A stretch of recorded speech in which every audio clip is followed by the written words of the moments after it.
নির্বাচনটা কেন ভালো হবে সেটা আমি বলতে চাই। বিএনপি নির্বাচনে জিততে যাচ্ছে খুব বড় মার্জিনে। আলোচনা এখন এটা কি আপনার মত? এটা আমার মত। আচ্ছা, আমার অ্যাজাম্পশন হচ্ছে একটা ভয়ঙ্কর ডিজাস্টার হয়ে যেতে পারে বিরোধীদের। বিরোধী মানে আমি অলরেডি বিরোধী বলে ফেলছি। জামাত এনসিপি আজকে থেকে গত রাত থেকেই নির্বাচনী ডামাডোল যেটা, নির্বাচনী যুদ্ধ যেটা, সেটার মধ্যে ঢুকে গেছে আর কি দেশ। কিন্তু সেই জায়গায় এখনো কিছু মানুষ মানে আমাদেরকে প্রশ্ন করে, আপনাকেও নিশ্চয়ই এই প্রশ্নটা করে যে আসলে কি নির্বাচনটা হবে, হলে কি সুষ্ঠু হবে? 9 লাখ আইন শৃঙ্খলা বাহিনী, সশস্ত্র বাহিনী সহ যেই প্রশ্ন আছে, মানুষের মধ্যে শঙ্কা আছে, উদ্বেগ আছে, সেই জায়গায় কি আপনার এখনো মনে হয় যে এই নির্বাচন কমিশন সম্পূর্ণ প্রস্তুত? আজকের খবর হচ্ছে, আমি একটু আগে যখন নিউজ পড়ছিলাম, আমরা ওখানে দেখলাম যে বিভিন্ন জায়গায় 5-6টা জায়গায়, কুমিল্লা, সিরাজগঞ্জ, বিভিন্ন জায়গায় নির্বাচনী প্রতিপক্ষের সাথে মারধর এবং অনেক মানুষ আহত হয়েছে। আপনার মনে হচ্ছে যে একটা সুষ্ঠু, শান্তিপূর্ণ, গ্রহণযোগ্য নির্বাচনের জন্য দেশ প্রস্তুত? প্রথমত বলি, নির্বাচন হবে কি হবে না এই প্রশ্নটার পরিমাণ অনেক কমে গেছে 25 ডিসেম্বরের পর থেকে, যেদিন তারেক রহমান দেশে ফিরেছেন। ইনফ্যাক্ট এটা কম বেশি করেছিল ওসমান হাদির হত্যাকাণ্ডের পর, এটা আবার একটু চড়েছিল 25 এবং ব্রিলিয়ান্টলি জনাব তারেক রহমান ওই দিনই ঘোষণা করেছিলেন যে উনি ফেরত আসছেন। সেটা বেশ খানিকটা পরিস্থিতি শান্ত করল। আর উনি ফিরে আসার আগ পর্যন্ত সবাই আবার বলছে আদৌ কি আসবেন, আসলে দেখা যাবে। যখন চলে আসলেন সেদিন থেকে এটা কমলো, আর এখন আমাদের আলটিমেটলি সব প্রচারণা শুরু হয়ে গেছে। আমি মনে করি না এই প্রশ্নটা ইদানিং আমি আর খুব একটা ফেস করছি না। কিন্তু অন্য প্রশ্নটা, নির্বাচন কেমন হবে, গ্রহণযোগ্য নির্বাচন হবে কিনা, মানে ডক্টর ইউনূসের সাথে দ্বিমত করে উনি বাংলাদেশের ইতিহাসে শ্রেষ্ঠ নির্বাচন হবে বলছেন। এটা শ্রেষ্ঠ নির্বাচন হচ্ছে না ফর শিওর, কিন্তু নির্বাচন গ্রহণযোগ্য হবে। আপনি যেসব সংঘাতের কথা বলছেন, এটা গণ অভ্যুত্থান পরবর্তী দেশে নির্বাচনের আগে বা এর মাঝামাঝি সময় যে পরিমাণ সংঘাত হবার কথা ছিল, আমাদের অত সংঘাত কিন্তু হয়নি। আমরা কেন যেন খুবই ইমপ্র্যাকটিক্যাল চিন্তা করি। ইমপ্র্যাকটিক্যাল চিন্তা করে লাভ নাই। ধরুন আমরা মধ্যপ্রাচ্যে কি হলো, আরব স্প্রিংয়ে কয়েকটা দেশে গৃহযুদ্ধ শুরু হয়ে গেছে, 4টা দেশে, সরিয়ে রাখি ওগুলো। নির্বাচন হয়েছে 2টোতে, ইজিপ্ট এবং তিউনিসিয়াতে। পরে কি হয়েছে সেটা যদি বলি, তার আগ পর্যন্ত সবার মধ্যে যে পরিস্থিতি হয়েছে, বাংলাদেশ মাচ বেটার পারফর্ম করেছে। সংঘাত হবে, মারামারি হবে, আনএক্সপেক্টেডলি, আমরা কোনোভাবে চাই না, প্রত্যেকটা জীবন মূল্যবান, কিছু মানুষ মারাও যেতে পারে।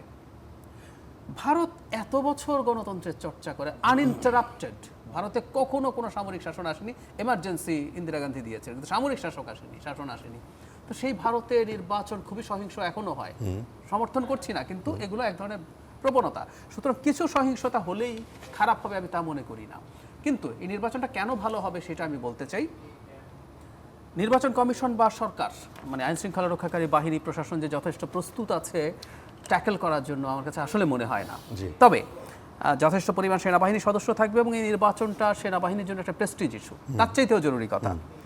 এবার একটু বলি, এটা নিয়ে কেউ পাল্টা প্রশ্নই করতে পারেন, আপনি কিভাবে বুঝলেন? সেটা হচ্ছে বিএনপি নির্বাচনে জিততে যাচ্ছে খুব বড় মার্জিনে। আচ্ছা, জিজ্ঞেস করতে পারেন কেন? আমি ওই আলোচনা এখন এটা কি আপনার মত? এটা আমার মত। আচ্ছা, এখন এটা আমার মত হওয়াতে কি হয়েছে সেটা বলি।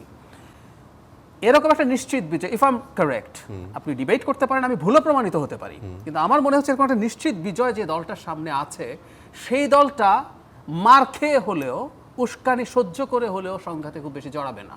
আপনি খেয়াল করবেন 5 আগস্ট পরবর্তী সময়ে বিএনপি এটা করেছে সাধারণ ছাত্রের নামে। এটা কারা আমরা জানি। জনাব তারেক রহমানের বিরুদ্ধে কুৎসিততম স্লোগান দেওয়া হয়েছে, বাংলাদেশের ইতিহাসে এমন স্লোগান দেয়নি। ছাত্রদল আগের অবস্থা হলে ছাত্রদল এগুলোর বিরুদ্ধে দাঁড়িয়ে যেতে পারতো, সংঘাত হতে পারতো। আপনি দেখবেন এগুলো ছাড় দেওয়া হয়েছে। এবং রাজশাহীতে তার ব্যানার ছেড়া, অনেক বিশ্ববিদ্যালয়ের রাকসুর একদম তাই। অনেক ক্ষেত্রে মানে বিএনপির যে সাইজ, তার যে শরীর, সে চাইলে করতে পারতো, কিন্তু ওই যে সে একটা নিশ্চিত বিজয় তার সামনে আছে, এটাকে সে কোনোভাবেই আসলে প্রশ্নবিদ্ধ করতে চায় বলে মনে হয় না। সেই কারণেই আমি মনে করি ইনকেপেবিলিটি আছে আইন শৃঙ্খলা রক্ষাকারী বাহিনীর, তারপরে নির্বাচন কমিশনের, কিন্তু বিএনপি সর্বোচ্চ সংযম দেখাবে এবং আমি আশা করি জামায়াতও সেই পরিমাণ সংযম তারা আসলে দেখানোর চেষ্টা করবেন। কারণ জামাত বিএনপির সাথে সমানে সমানে ফাইট করতে পারবে। আমি সংঘাতের প্রশ্নে বলছি। আপনি বলছেন যে নিশ্চিত বিজয়, আপনার অ্যাজাম্পশন কি যে কত সিট পাইতে পারে? আচ্ছা, আমার অ্যাজাম্পশন হচ্ছে একটা ভয়ঙ্কর ডিজাস্টার হয়ে যেতে পারে বিরোধীদের। বিরোধী মানে আমি অলরেডি বিরোধী বলে ফেলছি। জামাত এনসিপি। কেন হতে পারে বলি। বাংলাদেশের নিয়ম হচ্ছে, এটা ভালো খারাপ ইজ এ ডিফারেন্ট ডিবেট, প্রবণতা বলছি। অনেক সিটে তো কিছু আছে নিশ্চিত সিট, জামাতের অল্প কিছু আছে, বিএনপির অনেক আছে। কিছু আছে সুইং ভোটার্স থাকে, তারা ডিসাইড করে, দুই পক্ষ বেশ কাছাকাছি। বাংলাদেশের প্রবণতা হচ্ছে কখনো যদি জানা যায় বা শেষ মুহূর্তে জানা যায়, আগে হচ্ছে শেষ মুহূর্তে একটা ফ্লো তৈরি হতো যে এই দল ক্ষমতায় আসছে, এবার এটা অনেক আগে জানা গেছে। তাতে কি হয়, সুইং ভোটারদের প্রবণতা হচ্ছে সরকারি দলের এমপি নির্বাচন করা। ধরে নিলাম কোন একটা সিটে মনে করছেন সুইং ভোটাররা যে না, জামাতের প্রার্থী বিএনপির প্রার্থীর চাইতে বেটার মনে করছেন, কিন্তু উনি যদি বুঝে যান বিএনপি ক্ষমতায় আসছে, ওনার মনে হবে কি আমার জেতা পার্টির এমপি লাগবে, কারণ উনি আমার এলাকায় বেশি উন্নয়ন করতে পারবেন। আমরা এমপির কাছে কিন্তু উন্নয়ন চাই, এমপির কাছে উন্নয়ন চাওয়ার কথা ছিল না, ওটা আরেক পলিসি ডিবেট, আমরা ওইদিকে যাচ্ছি না। তো উনি মনে করবেন যে ওকে আপনি যেই বক্তব্য দিচ্ছেন এই বক্তব্য কিন্তু আগে আওয়ামী লীগের অনেক নেতাদের কাছ থেকে আমরা শুনতাম। আপনারা সেই জায়গায় একটা নিশ্চিত বিজয়ের কথা মানে সামনে নিয়ে আসছেন। এক্স্যাক্টলি বলবেন যে আপনাদের অ্যাজাম্পশন কি, কত সিট হইতে পারে? 298টা ধরেন ইলেকশন হচ্ছে, এরকম পরিস্থিতি হলে ইভেন এখানে একটা প্রশ্ন আছে, বিএনপির স্বতন্ত্র আছে, স্বতন্ত্র সম্ভবত 79টা সিটে আছে, এর মধ্যে আবার ক্যান্ডিডেট বেশি, মানে একাধিক সদস্য আছে, বিদ্রোহী যারা আছে এরা কিছু সিট পাবে, এবং দুই পক্ষের ফাইটে জামাত কিছু সিটে বাড়বে। তারপরে ইভেন বিএনপি 250-র কাছাকাছিও চলে যেতে পারে যদি ওই জোয়ারটা হয়। 250 ওই জোয়ারটা যদি হয়, আর তাহলে জামাত কত পাবে? আর ওই জোয়ারটা যদি না হয়, ওই জোয়ারটা যদি না হয় বিএনপি 200 খুব কমফোর্টেবলি ক্রস করবে। আচ্ছা, তাহলে জামাত কত পাবে?